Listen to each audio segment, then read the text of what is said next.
সেটাই তো দেখি 5 মিনিটের বেশি পারো না। তোমার কইছে? কইছে মানে আমি আমি কি তুমি কি আমার সাথে করো না আমি জানি না।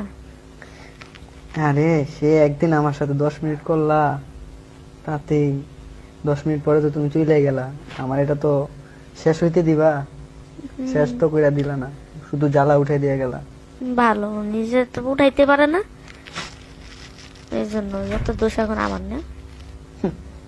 আমি উঠাইতে পারি না? সেটাই। সেদিন তোমার কষ্ট হয় নাই? তুমি তো না করতেছো, তোমার ভয়ে আমি আর দিলাম না। সেদিন তো আমি না করতেছিলাম, শরীরের অবস্থাটা ভালো ছিল না, গোসল করে আসছি তখন বলছো। গোসল করে আসছি তখন গোসল বলছো। করে আসছি তো কোনো কাজ করি না, জানো না, নিজের তোমার রান্না বলছে বান্নার কে? কাজ করি না। তোমার কে বলছে গোসল করতে যেতে? এমনি সকালবেলা গোসল করতে হবে না পাগল নাকি? আমি আমি কি জানি যে ও, তুমি ওই সময় আমার সাথে ওগুলা করবা? বুঝছি, তাহলে তো সকালবেলা গোসল করতে যাও মানে? প্রতিদিন উঠেই গোসল করি। প্রতিদিন এটা এটা গোসল মানে করো না বিকেলে অন্য করে বা কিছু? সন্ধ্যায় করে, আমি সকালে করতে তো অভ্যাস। আমার মনে হয় অন্য কিছু। আরে ফাইজলে আমি কথা বলতে পারবো না, ঝগড়া করতে পারবো না আমি। না সত্যি, সিরিয়াসলি? না, আমার তো মনে হচ্ছে তুমি ঝগড়া করার জন্যই বলতেছো। আরে ঝগড়া করার জন্য বলতেছি না, তোমার সত্যি ওইটা হয়েছে? কি? ওইটা হয়েছে? না, আমি কোনটার কথা বলছি বুঝতে পারছো তুমি? তুমি জানো তুমি কোনটার কথা বলছো।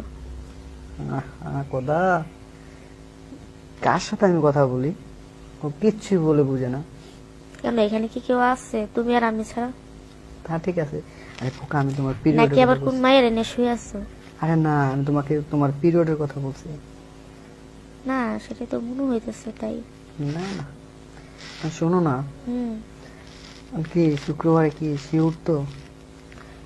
হুম। হুম, হ্যালো। আচ্ছা, তো বাদ দাও, এখন বলো দুজন একসাথে কবে হবো? বেশি দিন না, বললাম তো শুক্রবারে দেখা করি আগে। শুক্রবারে মনে করো না করার পর আব্বু আম্মু তো বলছে যে এই মাসের 28 তারিখে গিয়ে ডেট দিছে। হুম। 28 তারিখে। 28 তারিখে? হুম, 28 তারিখে কি? 28 তারিখে বিয়ের কথা বলছি আমি। হ্যাঁ। দেখো, বাবা মার কাছে কি আসলে বলছো নাকি শরমে যাইতে পারো না, কোনটা? আরে বোকা, বলছি। এই, তোমার ঘেরা উঠছে বেশি না আমার ঘেরা উঠছে বেশি? জানি না, আরে বোকা। তোমার দেখলে তুমি নিজেই কন্ট্রোলে থাকতে পারি না। তাই নাকি? এই তুমি ওই দিন একটু দিতেই তুমি এরকম করলা কে? বললাম না গোসল করছিলাম। ও, গোসল করলে কি চেপে থাকে? তো গোসল করার পর আমি গোসলের আগে না পাকছিলাম, এবং গোসল করলাম তারপর তুমি কেন টাচ করবা, তখন তো আমি আরো পবিত্র হয়ে যাই। কইছে